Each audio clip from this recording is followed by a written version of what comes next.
अभी बताता है भाई, अभी बताता है, अभी तो किया ना, अभी बताता है।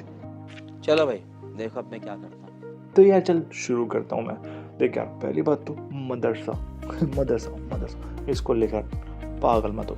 तुम्हें पता नहीं कौन भर रहा है। मदरसा बेसिकली अरबिक वर्ड है स्कूल के लिए, ठीक है मेरे भाई, स्कूल के लिए। यहाँ पे हमें रिलीजियस टीचिंग के साथ साथ साइंस मैथ्स सब कुछ, यानी और इन शॉर्ट बोलूँ तो दुनियावी तालीम दी जाती है।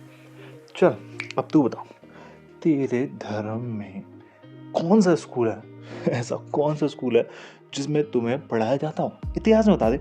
इंडिपेंडेंस के बाद ही, अंग्रेजों के आने के बाद भी नहीं, अंग्रेजों के पहले मुझे बता दे। गुरुकुल, हाँ गुरुकुल बोलेगा, मुझे पता था तू गुरुकुल बोलेगा भाई। गुरुकुल गुरुकुल में बेटा सिर्फ ब्राह्मण पढ़ते थे। और हाँ, ये मत बोलना वहाँ पे मैथ्स पढ़ाई जाती थी, साइंस नहीं। ब्राह्मणों का काम गणित पढ़ाना नहीं था, ब्राह्मणों का काम साइंस पढ़ाना नहीं था। ब्राह्मणों का एक ही काम था, वो था सिर्फ और सिर्फ वेद की, या यूँ कह सकते हैं कि धार्मिक, सिर्फ धर्म के से संबंधित पढ़ाई कराना। इसके अलावा और कुछ काम नहीं था। जीरो जीरो इंडिया में अब इतिहास पढ़ लो, व्हाट्सएप से मत पढ़ो। बेसिकली जीरो की खोज इंडिया में नहीं हुई थी। मदरसा जब ज्ञान नहीं, जीरो की खोज जाके पढ़ ले भाई। सुमेरियन सभ्यता ने, बेबीलोनियन सभ्यता ने पहले खोजा था। इंडिया में वो रिफॉर्म हुआ है। हाँ, कहाँ हुआ? देखो यार, नालंदा यूनिवर्सिटी, वहाँ पे जीरो को रिफॉर्म किया गया। आर्यभट्ट एक इम्पॉर्टेंट रोल निभाते हैं। आर्यभट्ट ब्राह्मण थे साबित कर भाई, आर्यभट्ट ब्राह्मण थे। नहीं कर पाओगे मेरे भाई, नहीं साबित कर पाओगे। और ये नालंदा इंडिया का पार्ट, बेशक इंडिया का पार्ट है, पर वो हिंदू धर्म का पार्ट नहीं है मेरे भाई, वो बुद्ध मार्ग का पार्ट है। समझ रहे हो? अंतर समझो बेटा। देख कितना प्रोपेगेंडा फैला रहा है, देख कितना झूठ बोल रहा है। क्या पढ़ने को नहीं मिला गुरुकुल में? सब नहीं पढ़ते थे भाई मेरे भाई। देखो यार, आपको एक फैक्ट बताता हूँ मैं। अगर आप इंडस वैली सिविलाइजेशन के आसपास का टाइम देखेंगे तो उस समय जो सभ्यता यहाँ रह रही थी उसे हम समण सभ्यता कहते हैं। कुछ लोग श्रमण भी कहते हैं, खैर हम शब्दों में नहीं फंसते हैं। तो जो भी विकास हुआ साइंस का, तकनीक का, वो उस समय समण सभ्यता के लोगों ने किया, क्योंकि वो जातियों में नहीं विभाजित थे। अगर आपको देखना, आप इंडस वैली सिविलाइजेशन की जो आज के टाइम पे रिमेन्स बचे हुए हैं उनको देखें, किस तरीके से, कितनी सिमेट्री के साथ वो बनाया गया था। मेरे भाई, ब्राह्मण धर्म इसके बाद आता है। फैक्ट है, चेक कर लो। मैं कुछ भी कह रहा हूँ, मेरी बात मत मानो, फैक्ट है, आप जाके देख लो। क्योंकि जब ब्राह्मण धर्म आता है उसके बाद समण को ऑप्रेस किया जाता है। उसके बाद क्या होता है कि आपको जाति देखने को मिलती है। इसके ऊपर हम ब्रीफ में वीडियो बनाएंगे, नहीं तो ये वीडियो बड़ा हो जाएगा। और इसके ऊपर हम स्ट्रीम करने वाले हैं बहुत जल्दी इतिहाद भाई के साथ, इतिहाद रिस्पॉन्स पर।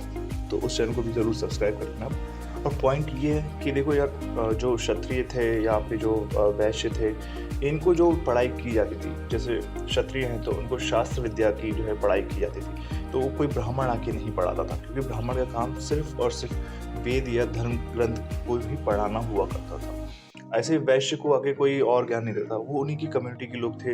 यानी कि आप कह सकते हैं कि बाप से बेटे को जो है ट्रांसफ़र होती थी, तो उन्हीं के जो बुजुर्ग थे वो वहाँ से सीखा करते थे। पर्टिकुलर ऐसा कोई स्कूल ऑफ हमें देखने को ही नहीं मिलता, कोई ऐसा स्कूल हो जो कि सबको एक साथ मिल के बैठ के, यहाँ पे आप देखें कि ब्राह्मण, वैश्य, क्षत्रिय, शूद्र एक साथ बैठ के धर्म, साइंस, मैथ्स और व्यापार, इकोनॉमी, इसके बारे में बैठ के एक ही स्कूल में पढ़ाई कर रहा हूँ।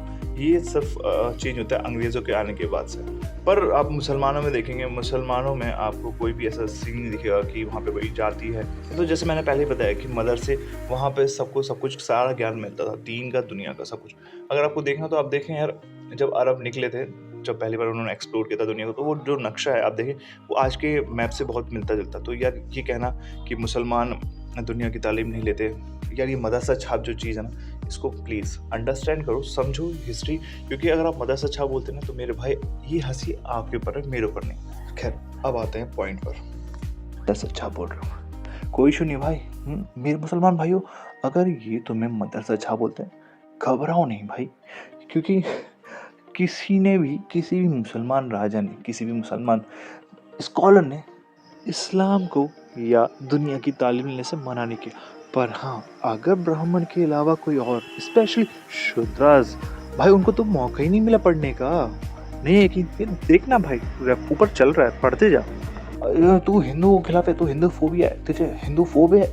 नहीं नहीं नहीं, मैं हिंदू फोब नहीं हूँ। मेरे दिल में सनातन धर्म के लिए जगह है, पर ब्राह्मण धर्म के लिए नहीं। मुझे कोई इशू नहीं है भाई, पर समस्या ये है कि जब तुम सुपीरियर हो जाते हो, और इवन अगर मेरे मुसलमान भाई भी सुपीरियर होने की कोशिश करते हैं, नहीं, not acceptable. We all are equal.